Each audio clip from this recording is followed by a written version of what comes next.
জীবনে এমন কি আছে যা আপনাকে অজান্তে শিখরে পৌঁছে দিতে পারে বা আপনার পতনও ঘটাতে পারে? সঙ্গতি। যদি আপনি কোনো শ্রেষ্ঠ ব্যক্তির সঙ্গ লাভ করেন, তাহলে তার শুভ চিন্তা, তার গুণ, তার স্বভাব আপনার মধ্যে চলে আসবে। আপনি আরো শ্রেষ্ঠ হয়ে উঠবেন।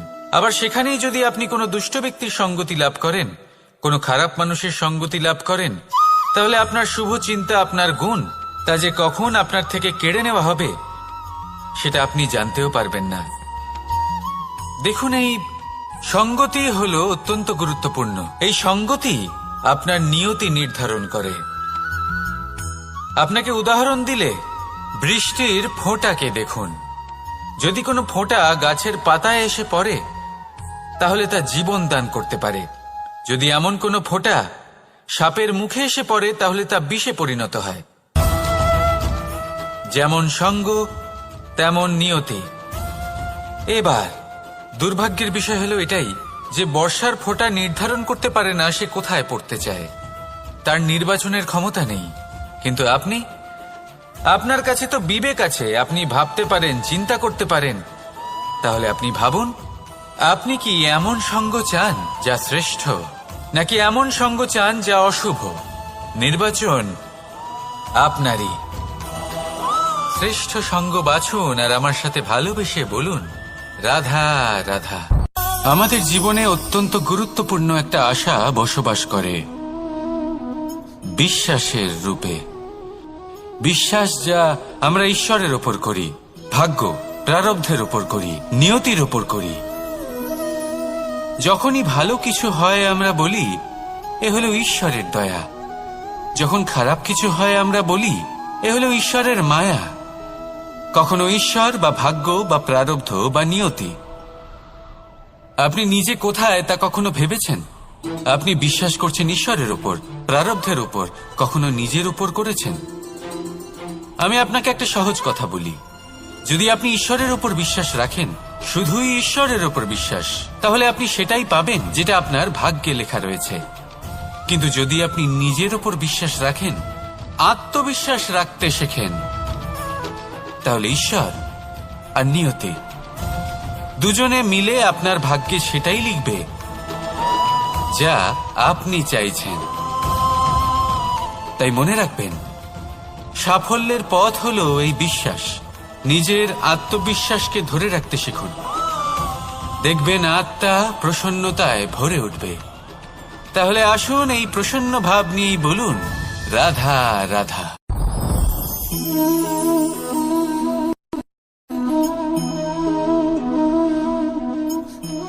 মুক্ত। এই মুক্তই সবাইকে মোহিত করে দেয়, নিজের দিকে আকর্ষিত করে। অত্যন্ত সুন্দর, গোল, শুভ্র। মুক্ত দ্বারা নির্মিত আভূষণ, তা হয়তো সে মুকুটই হোক বা কোনো স্ত্রীর অলংকার, তাকে আরো সুন্দর করে তোলে, তাকে আরো সুন্দর দেখতে লাগে। এবার এই মুক্তকে এত সুন্দর দেখার জন্য কত কষ্ট সহ্য করতে হয় তা কি কখনো আপনি ভেবেছেন? এই মুক্ত ঝিনুক থেকে বের করা হয়। ঝিনুক যা কিনা সমুদ্রের তলদেশে থাকে। ওকে কত কষ্ট সহ্য করতে হয়, জলের চাপ সহ্য করতে হয়, সমুদ্রের স্রোত সহ্য করতে হয়। এই ঝিনুককে এত কষ্ট সহ্য করতে হয়, এই মুক্তকে এত কষ্ট সহ্য করতে হয়, তারপরে এর রূপ এত সুন্দর হয়। যদি আপনিও আপনার পরিশ্রমের সৌন্দর্য, নিজের পরাক্রমের সৌন্দর্য এই সংসারে প্রকাশিত করতে চান, তাহলে আপনাকেও কষ্ট সহ্য করতেই হবে। তাই জীবনে যখনই সংকট আসবে, বিপদ আসবে, সমস্যা আসবে, তখন একে সুযোগ হিসেবে গ্রহণ করুন। কারণ এই বিপদের সাথেই লড়াই করে আপনি মুক্তর মতোই পরিশুদ্ধ হয়ে উঠবেন। তাহলে আসুন আর আমার সাথে ভালোবেসে বলুন, রাধা রাধা। আপনি কি জানেন আপনার জীবনে আপনার আসল জীবনসাথী কে হন? মাতা পিতা, ভাই বোন, স্বামী স্ত্রী? না, আপনার আসল জীবনসাথী হলো আপনার শরীর। সেই শরীর যার দিকে আপনি কখনো নজরই দেন না, ঠিক কি না? এবার যে মানুষ এই রহস্য বুঝতে পারেন তার জীবন এমনি শুভ হয়ে যায়। আপনি নিজেই দেখুন না, সে সংসারের মঙ্গলই করা হোক বা সত্যের রক্ষা করা হোক, তা সে শত্রুর সাথে যুদ্ধ করা হোক বা মিত্রকে রক্ষা করা হোক, এই শরীরই তো কাজে আসে। তপস্যাতে, বলিদানে, পরিশ্রমে এই শরীরই হলো আধার, ঠিক কিনা? তাই আমাদের কর্তব্য হলো যে আমরা যেন নিজের শরীরের যত্ন নিই। আমরা কি খাই, আমাদের কি খাওয়া উচিত, এটা যেন বুঝি। কোনটা সুপাচ্য আর কোনটা নয়, এটা যেন বুঝি। কারণ যেমন হবে অন্ন, মনও তেমনই হবে। যত ভালো অন্ন তত ভালো মন। আর সুস্থ শরীর হলো সুস্থ মনের আধার, এ কথা অবশ্যই মনে রাখবেন। আর যদি মন সুস্থ থাকে তাহলে সকল শুভ উদ্দেশ্য পূর্ণ হবে। তাহলে আসুন আর আমার সাথে ভালোবেসে বলুন, রাধা রাধা। কথায় আছে যে দৃষ্টি অত্যন্ত কঠোর হয়, অত্যন্ত শক্তিশালীও হয়। কথায় আছে যে কারোর উপর যদি কুদৃষ্টি পড়ে তাহলে তার বিনাশ কেউ আটকাতে পারে না। এই যে কুদৃষ্টি, এর উপাচারও আমাদের কাছে রয়েছে। যখন আমরা বাড়ি নির্মাণ করি তখন একটা কালো মুখোশ লাগাই, যাকে রক্ষা কবচ মনে করা হয়, কুদৃষ্টি থেকে বাঁচার জন্য। যখনই কোনো বাচ্চা বাইরে যায় তখন তার মাথায় আমরা একটা কাজলের টিপ পরিয়ে দিই, কুদৃষ্টি থেকে। ভালোবেসে বলুন, রাধা রাধা। কথায় আছে যে জীবনের আধার হলো সম্পর্ক, প্রসন্নতারও এবং ঈশ্বরের সাথে দেখা পাওয়ারও। এবার এই সম্পর্কের আধার আসলে কি? সেবা? না। বোঝাপড়া? না। অপেক্ষা? না। এই সম্পর্কের আধার হলো বিশ্বাস। যদি বিশ্বাস ভেঙে যায় তাহলে জেনে রাখবেন যে সম্পর্করূপী এই ভবন, এর ভিতই ভেঙে গেল। আর যদি ভিত ভেঙে যায় তাহলে সেখানে অন্য কোনো ভবন নির্মাণ সম্ভব নয়, সম্ভবই নয়। এই সমস্ত সম্পর্কের বিশ্ব বিশ্বাসে বসবাস করে। এই বিশ্বাস হলো অত্যন্ত গুরুত্বপূর্ণ। এই বিশ্বাসের জোরেই আমি আর রাধা কোনো সাংসারিক বন্ধনে আবদ্ধ না হয়েও এক অত্যন্ত দৈব অলৌকিক বন্ধনে আবদ্ধ। এ হলো বিশ্বাস, যার দ্বারা 11 অক্ষৌহিনী সেনার সামনে অর্জুন দাঁড়িয়েছিল এবং জয়ী হয়েছিল। এই বিশ্বাস হলো অত্যন্ত গুরুত্বপূর্ণ। তাই বিশ্বাস করতে শিখুন, বিশ্বাস দিতে শিখুন, বিশ্বাস পালন করতে শিখুন। আর আমার সাথে ভালোবেসে বলুন, রাধা রাধা। এই সংসার অত্যন্ত বিচিত্র এক স্থান। এ সত্য খুঁজতে থাকে, আর সত্য খুঁজে পেলেই তা প্রমাণ করতে চায়। সে চায় তার প্রমাণ পেতে, সাক্ষী পেতে চায়। সেক্ষেত্রে আমাকে বলুন যে সত্য কি করতে পারে? সেই ব্যক্তি যে সত্যকে ধরে আছে সে কি করবে? কিছুই নয়। কিছু করার প্রয়োজনই নেই, শুধু তাতে টিকে থাকতে হবে। সেই হিমালয়ের মতো যা আজ পর্যন্ত টিকে রয়েছে। যদি আপনি সত্যবাদী হন তাহলে আপনার কিচ্ছু প্রমাণ করার কোনো প্রয়োজন নেই। যদি প্রয়োজন থাকে তাহলে সত্যের সাথে টিকে থাকার। এই সময় নিজে সাক্ষী হবে, নিজে প্রমাণ দেবে। এই নিয়তি স্বয়ং প্রমাণিত করবে যে আপনি সত্যবাদী ছিলেন, আপনি সত্যের পথে ছিলেন। তাহলে আসুন আর আমার সাথে ভালোবেসে বলুন, রাধা রাধা। ঈশ্বর আমাদের হাত প্রদান করেছেন। হাত যা জড়ো করা হয় প্রণাম করার জন্য, ঊর্ধ্বগামী হয় প্রার্থনার জন্য। এই হাত যার দ্বারা আমরা খাবার খাই, ফসল উৎপাদন করি। কিন্তু এই হাতের দ্বারা সবথেকে শ্রেষ্ঠ কাজ কি হতে পারে? সেবা। আগে হ্যাঁ, সেই হাত যা সামনে এগিয়ে আসে সেবা করার জন্য, যে সেবা করে তাদের যারা দুঃখে থাকেন, নিরাশ হয়ে থাকেন, যারা সেবা করেন তাদের যারা কিনা দরিদ্র। সেই হাত হলো সব থেকে অধিক মহান। ঈশ্বরকে দীনবন্ধু বলা হয়ে থাকে, কারণ যারা দুঃখী হন, নিরাশ হন, দরিদ্র হন, ঈশ্বর তাদের সাহায্য করেন, তাদের সহায়ক হন, তাদের মধ্যে ঈশ্বর বাস করেন। তাই আপনারা যদি এটাই করেন, যারা দুঃখে আছেন, নিরাশ হয়ে আছেন, যাদের সাহায্যের প্রয়োজন রয়েছে, যদি আপনি তাদের সাহায্য করেন, তাহলে আপনি এমন এক চৈতন্য লাভ করবেন যে আপনি তৃপ্ত হয়ে উঠবেন। তাহলে সবার সেবা করুন আর আমার সাথে ভালোবেসে বলুন, রাধা রাধা। ভয়। জীবনে আমরা কোন কোন বিষয়ে ভয় পাই?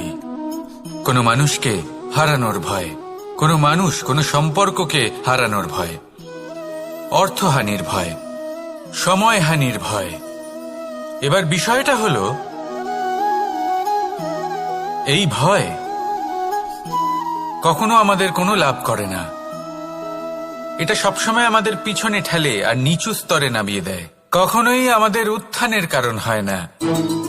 তাই জীবনে যদি কোনো ভয়ের কারণ থাকতেই হয়, তা শুধুই এটা যে মানুষের কথা ভাবতে ভাবতে, সম্পর্কগুলিকে হারানোর ভয়, মানুষকে হারানোর ভয়, সবার মন রাখতে রাখতে আপনি যেন নিজেকে, নিজের ভাবনা চিন্তাকে না হারিয়ে ফেলেন। যদি এরকম হয়, যদি সকলের মন রাখতে রাখতে আপনি নিজেই নিজেকে হারিয়ে ফেলেন, নিজের ভাবনা, নিজের লক্ষ্য, নিজের মন্তব্যকে হারিয়ে ফেলেন, তাহলে সংসারে যতই যাই হয়ে যাক না কেন, প্রসন্নতা লাভ করবেন না। তাই রক্ষা তাকেই করুন যে আপনাকে রক্ষা করে, আপনার মানসিকতা, আপনার ব্যক্তিত্ব, আপনার লক্ষ্যকে রক্ষা করে। আর যদি কোনো বিষয় ভীত হতে হয়, তবে আপনি যেন নিজের উদ্দেশ্যের থেকে দূরে না চলে যান।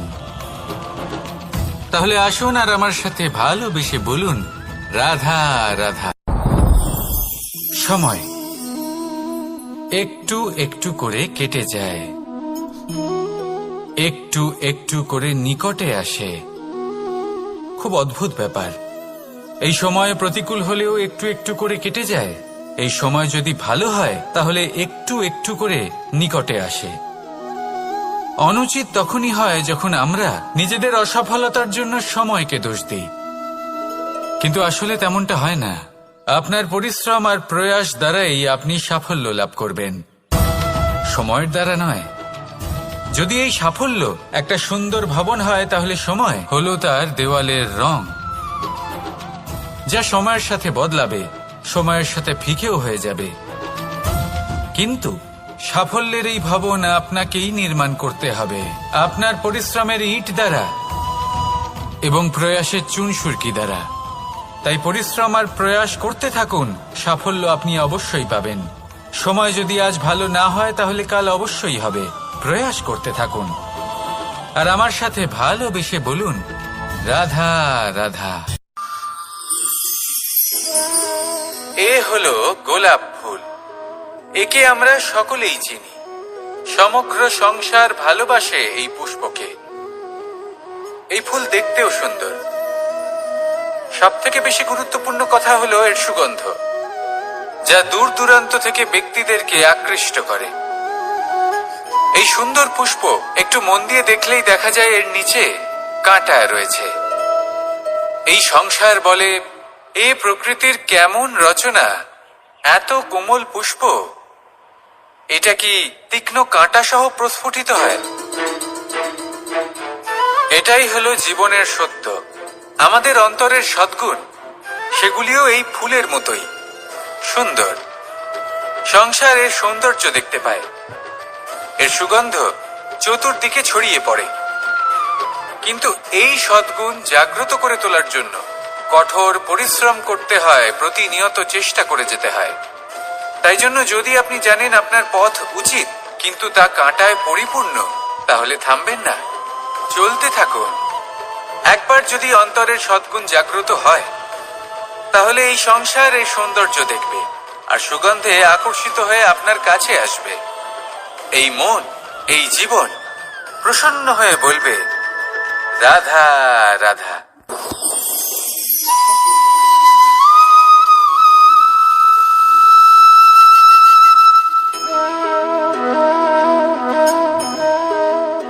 মোহনের বাঁশির এই সুর, এই সঙ্গীত কার না পছন্দ হয়, সবারই খুব ভালো লাগে।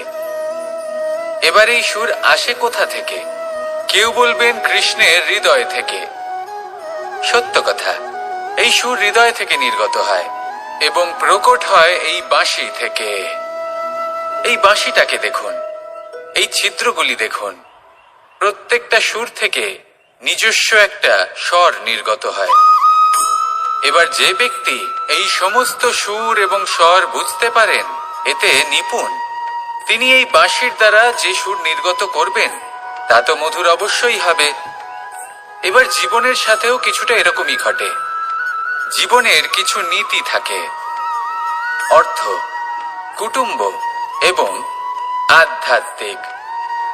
যদি জীবনের প্রত্যেকটা মুহূর্ত সুখময় হয় এরকম আপনি চান, তাহলে এই তিনটি নীতিতে আপনাকে নিপুণ হতে হবে। কোনো একটি বিশেষ নীতির প্রতি যদি আপনি বেশি ঝুঁকে পড়েন, তাহলে বাকি দুই নীতি থেকে যা সুখ লাভ করা সম্ভব তা পারবেন না। ধন অর্জন করতে হবে পরিবারের জন্য, পরিবারের সুখ মনের শান্তির জন্য, মনে শান্তির প্রয়োজন মনের শুদ্ধতার জন্য।